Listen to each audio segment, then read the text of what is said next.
Hi there and welcome. Let's talk about the first corporate beanbag news, edition 1. Okay, so it's October 2024. We're a couple of weeks out from the US election and we're moving into November. Gold's at an all-time high. Oil's been a bit weaker, but stock market's at all-time highs and everything's looking reasonably strong. Unemployment rates are low globally. So what's going on? And why are people grumpy? All right, fair questions.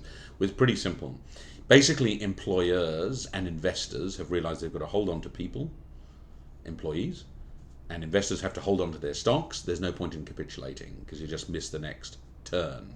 You've got to wait for the turns, as Gordon Gekko says in The Second Wall Street. So that's essentially what's happening. But people are grumpy about it because the zeitgeist is non-consumerist, it's non-flashy.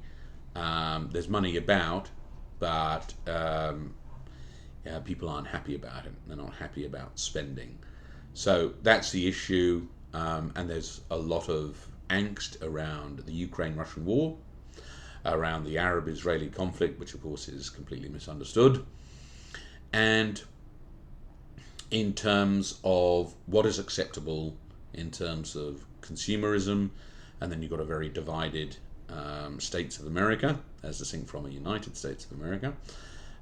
So people are unhappy and people are starting to wonder how we manage the climate situation and the energy transition, which are issues that we've dealt with on this podcast before anyway. So there's an overall feeling of angst and annoyance and overall grumpiness, even though the economy, from an alien looking in, the economy is doing fantastically in historical terms. Gold up, jobs up, stock markets up.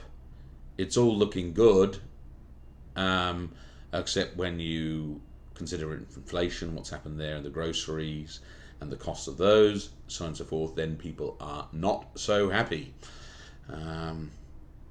So in terms of the corporate news, we'll have to wait for what the election brings and see if there's any price dislocation, any correction, down 10% or so.